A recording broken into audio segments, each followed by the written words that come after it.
ఆంధ్రప్రదేశ్ మరియు తెలంగాణలోని అభ్యర్థుల కోసం ప్రతిరోజు వచ్చే విద్యా ఉద్యోగ సమాచారానికి సంబంధించిన అప్డేట్స్ని ఇలా మీకు వీడియోస్ రూపంలో అందిస్తుంటా. కొత్త వారైతే ఛానల్ సబ్స్క్రైబ్ చేసుకొని సపోర్ట్ చేయండి. నచ్చితే వీడియోని లైక్ చేయండి, పది కూడా షేర్ చేయండి. Indian subcontinent decision sciences institute 12వ వార్షిక సమావేశం ఎక్కడ జరిగింది? ముంబై. 2018 డిసెంబర్ 27 నుంచి 2019 జనవరి 7 వరకు అస్సాంలో 3వ దిజింగ్ ఉత్సవాలు ఏ నది ఒడ్డున జరిగాయి? ఐ నది.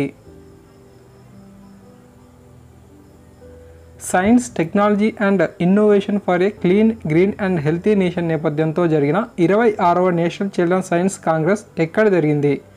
భువనేశ్వర్, ఒడిశా. యాస్పిరేషన్ జిల్లాలో సర్వతోముఖాభివృద్ధి సాధించినందుకు ఏ రాష్ట్ర ముఖ్యమంత్రి ఛాంపియన్స్ ఆఫ్ చేంజ్ పురస్కారాన్ని ఉపరాష్ట్రపతి ఎం వెంకయ్యనాయుడు చేతుల మీదుగా అందుకున్నారు? మణిపూర్. 5 రోజుల పాటు జరిగిన 42వ ఇండియన్ సోషల్ సైన్స్ కాంగ్రెస్ను మణిపూర్ గవర్నర్ డాక్టర్ నజ్మా హెప్తుల్లా ఎక్కడ ప్రారంభించారు? భువనేశ్వర్, ఒడిశా. న్యూఢిల్లీలో నమామి గంగా కార్యక్రమంలో యమునా నది పునరుజ్జీవనం కోసం ఎన్ని పథకాలకు శంకుస్థాపన జరిగింది? 11. కేబినెట్ కమిటీ ఆర్థిక వ్యవహారాలకు సంబంధించి ఆమోదించిన భారత మానవ రహిత అంతరిక్షయాన్ గగన్యాన్ కార్యక్రమం ఎంత? 9,023 కోట్లు. ఓకే. పశ్చిమ రైల్వే పాటల్పని కలాకొండ్ విభాగంలో ప్రత్యేక వారసత్వ రైలును ఏ రాష్ట్రంలో ప్రారంభించింది? మధ్యప్రదేశ్. ప్రపంచంలోనే అతి పురాతనమైన యోగా సంస్థ శతాబ్ది ఉత్సవాలను రాష్ట్రపతి రామ్నాథ్ కోవింద్ ఎక్కడ ప్రారంభించారు? ముంబై. బాగ్ బజార్ ఓ రసగుల్లా పేరుతో 3 రోజుల రసగుల్లా ఉత్సవం ఎక్కడ జరిగింది? కోల్కతా, పశ్చిమ బెంగాల్. జాతీయ మానవ హక్కుల కమిషన్ సాధారణ సర్వీస్ సెంటర్ ద్వారా ఫిర్యాదులను దాఖలు చేసేందుకు ప్రారంభించిన టోల్ ఫ్రీ నెంబర్ 14433. ప్రసిద్ధ రథోత్సవం జరిగిన మధుర మీనాక్షి ఆలయం ఏ రాష్ట్రంలో ఉంది? తమిళనాడు.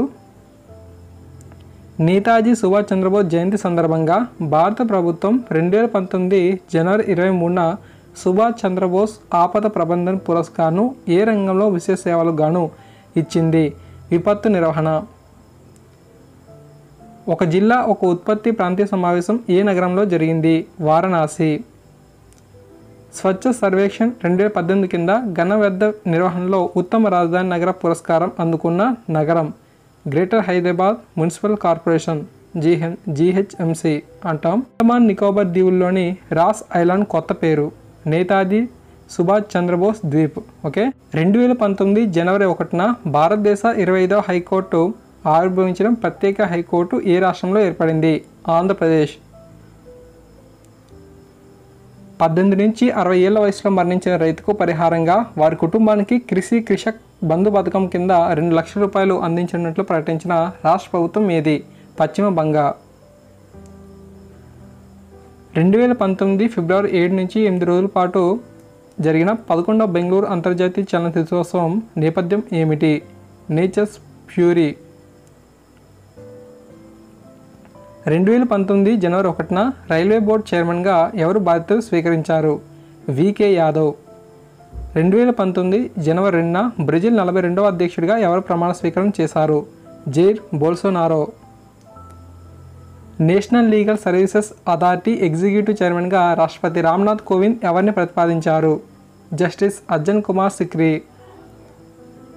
2018లో 1138 పరుగులు చేసి విదేశీ టెస్టుల్లో మాజీ భారత కెప్టెన్ రాహుల్ ద్రావిడ్ 16 ఏళ్ల రికార్డును అధిగమించిన భారత క్రికెటర్ విరాట్ కోహ్లీ.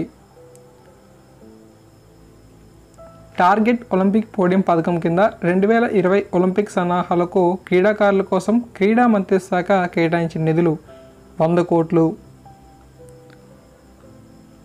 టెస్ట్ సిరీస్లో 20 క్యాచ్లు అందుకున్న తొలి ఆటగాడిగా నిలిచిన భారత వికెట్ కీపర్ రిషబ్ పంత్.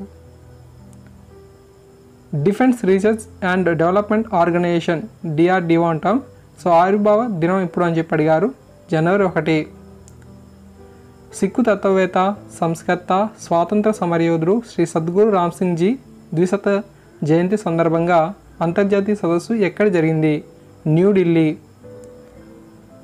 భారతదేశం నుంచి ప్రతిపాదిత పెట్టుబడుల ద్వారా తన ఆర్థిక వ్యవస్థను పెంపొందించుకోవడానికి 2019ని active investment and social development of ఇయర్గా ఏ దేశం ప్రకటించింది? ఉజ్బెకిస్తాన్. దక్షిణాసియా ఉపగ్రహ ప్రయోజనాలను అందిపుచ్చుకునేందుకు వీలుగా ఇస్రో అభివృద్ధి చేసే గ్రౌండ్ స్టేషన్ను ఏ దేశంలో ఏర్పాటు చేయనున్నట్లుగా ప్రధానమంత్రి నరేంద్ర మోదీ ప్రకటించారు? భూటాన్. యునెస్కో ఇజ్రాయెల్ వ్యతిరేక పక్షపాత వైఖరి ప్రదర్శిస్తుందంటూ 2018 డిసెంబర్ 31న ఇజ్రాయెల్తో పాటు యునెస్కో నుంచి వైదొలిగిన దేశం అమెరికా. కేంద్ర ప్రభుత్వాన్ని సంప్రదించి సెంట్రల్ బ్యాంక్ ఆర్థిక మూలధన విధానాన్ని సమీక్షించే కమిటీ అధిపతిగా ఆర్బీఐ ఎవరిని నియమించింది? బిమల్ జలాన్. భారత్లోని 60వ షెడ్యూల్ కమర్షియల్ బ్యాంకుల్లో గత 3 ఏళ్లలో బ్యాంక్ ఆస్తులను దుర్వినియోగం చేసినందుకు గాను అత్యధికంగా ఉద్యోగులపై చట్టపరమైన చర్యలు తీసుకున్న బ్యాంకు ఏది? ICICI bank. 3200 శాఖల్లోని ఏ బ్యాంక్ బీమా పాలసీలను విక్రయించడానికి SBI life insurance bank insurance ఒప్పందాన్ని కుదుర్చుకుంది? Allahabad bank. Google, Apple, Facebook, Amazon కంపెనీలు యూరప్లో పన్నులు సక్రమంగా చెల్లించేందుకు గఫా పన్నును ప్రవేశపెట్టిన దేశం ఫ్రాన్స్. ఓకే. మెగ్నీషియం డైబోరైడ్ను ఉపయోగించి ప్రపంచంలోని అత్యంత పలుచని పదార్థాన్ని భారత్లోని ఏ విశ్వవిద్యాలయం శాస్త్రవేత్తలు అభివృద్ధి చేశారు? ఐఐటి గాంధీనగర్. కేన్సర్ కణం వర్చువల్ రియాలిటీ 3D మోడల్ను ఏ విశ్వవిద్యాలయ శాస్త్రవేత్తలు అభివృద్ధి చేశారు? కేంబ్రిడ్జ్ విశ్వవిద్యాలయం, ఇంగ్లాండ్. మడగాస్కర్ నూతన అధ్యక్షుడిగా ఎవరు ఎన్నికయ్యారు? ఆండ్రీ రాజోలీనా. 2018 డిసెంబర్ 31న బంగ్లాదేశ్కు మూడోసారిగా ప్రధానిగా ఎవరు ఎన్నికయ్యారు? షేక్ హసీనా.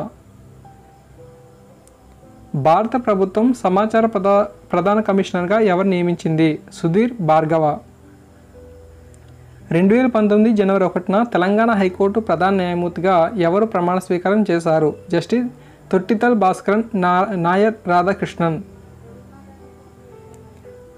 2019 జనవరి 1న ఆంధ్రప్రదేశ్ హైకోర్టు ప్రధాన న్యాయమూర్తిగా ఎవరు ప్రమాణ స్వీకారం చేశారు? జస్టిస్ ప్రవీణ్ కుమార్. కేంద్ర ప్రభుత్వ పథకం ప్రధానమంత్రి సహజ్ బిజ్లీ హర్ ఘర్ యోజన కింద 100% గృహ విద్యుదీకరణ సాధించిన రాష్ట్రాలు ఎన్ని? 25. ఓకే. పథకం పేరు గుర్తుంచుకోండి, ప్రధానమంత్రి సహజ్ బిజ్లీ హర్ ఘర్ యోజన. ఓకే. 25 స్టేట్స్ అనే మనకు గృహ విద్యుదీకరణ అయితే సాధించాయంట 100%. గిరిజన బాలికల సాధారణ మహిళల అక్షరాస్యత స్థాయిల మధ్య అంతరాన్ని తొలగించడానికి 2015-16 ఆర్థిక సంవత్సరానికి భారత ప్రభుత్వం ఎన్ని కోట్లను విడుదల చేసింది? 185 కోట్లు. 5 రోజుల పాటు జరిగిన ఇండియన్ సైన్స్ కాంగ్రెస్ 2019ను ప్రధానమంత్రి నరేంద్ర మోదీ ఎక్కడ ప్రారంభించారు? జలంధర్, పంజాబ్. అధీకృత ఇమ్మిగ్రేషన్ చెక్పోస్టుగా ప్రకటించిన వీర్ సావర్కర్ అంతర్జాతీయ విమానాశ్రయం ఎక్కడ ఉంది? పోర్ట్ బ్లేర్, అండమాన్ నికోబార్ దీవులు. కేంద్ర రాష్ట్ర కార్మిక సంఘాలకు చట్టపరమైన మద్దతు ఇవ్వడం, గుర్తింపు పొందడంపై ఏ చట్ట సవరణకు కేంద్ర మంత్రివర్గం ఆమోదం తెలిపింది? ట్రేడ్ యూనియన్ చట్టం 1926. 500 కోట్ల వ్యయంతో నిర్మించిన ధొలై తాబీ బ్యారేజ్ ప్రాజెక్టును ప్రధానమంత్రి నరేంద్ర మోదీ ఎక్కడ ప్రారంభించారు? Manipur. Singapore Asia competitive institute is of doing business అంటే మనకు ఏసీఐ, ఈడీబీ ఉన్నాయి కదా, సో వాటికి సంబంధించి ఇండెక్స్ 2018 తాజా ర్యాంకింగ్స్లో అగ్రస్థానంలో ఉన్న భారత రాష్ట్రం ఆంధ్రప్రదేశ్. సరస్వతీ నది పునరుజ్జీవనానికి 11 పథకాలను ఆమోదించిన రాష్ట్రం హర్యానా. జనవరి 4 నాటికి 35 రాష్ట్రాలు, కేంద్రపాలిత ప్రాంతాల్లో మొత్తం ఎన్ని ప్రధానమంత్రి భారతీయ జన ఔషధి పరియోజన కేంద్రాలు పనిచేస్తున్నాయి? 4677.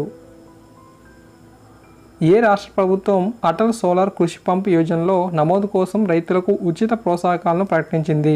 మహారాష్ట్ర.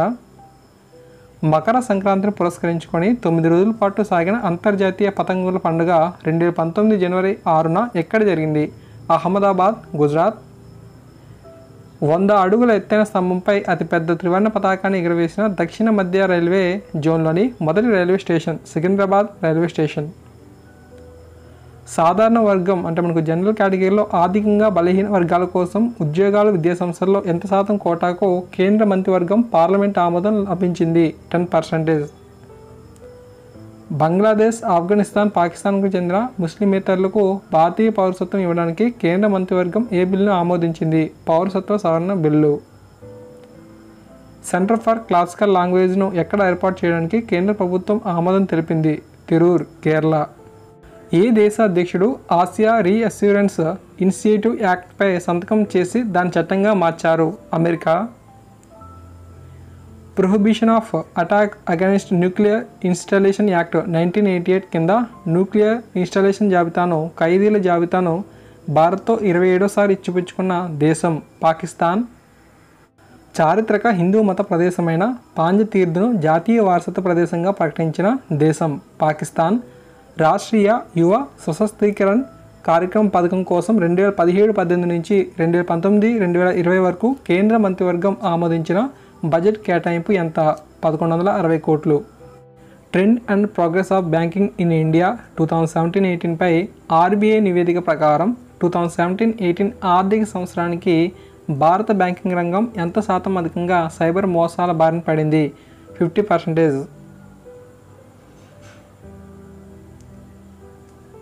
మాల్వా గ్రామీణ బ్యాంక్, సట్లెజ్ గ్రామీణ బ్యాంకులతో పాటు ఏ ప్రాంతీయ గ్రామీణ బ్యాంకును విలీనం చేసి ప్రభుత్వం ఒకే ఆర్ఆర్బీని చేసింది? పంజాబ్ గ్రామీణ బ్యాంక్. పరారైన ఆర్థిక నేరస్తుల చట్టం 2018 సెక్షన్ 12 ప్రకారం పరారైన ఆర్థిక నేరస్తుడిగా ముంబైలోని మనీ లాండరింగ్ నిరోధక చట్టం కోర్టు తొలిసారి ఎవరిని ప్రకటించింది? Vijay Mallya. Centre of excellence in oil, gas, energy ఏర్పాటు కోసం 7 ప్రభుత్వ రంగ చమురు కంపెనీలతో ఒప్పందం కుదుర్చుకున్న సంస్థ ఏది? ఐఐటి బాంబే. సో ఫ్రెండ్స్, ఈ విధంగా కరెంట్ అఫైర్స్ అప్డేట్స్ అయితే ఉన్నాయి. మరిన్ని ముఖ్యమైన అప్డేట్స్ కోసం మనకి ఛానల్ని సబ్స్క్రైబ్ చేసుకొని సపోర్ట్ చేయండి. Thank you.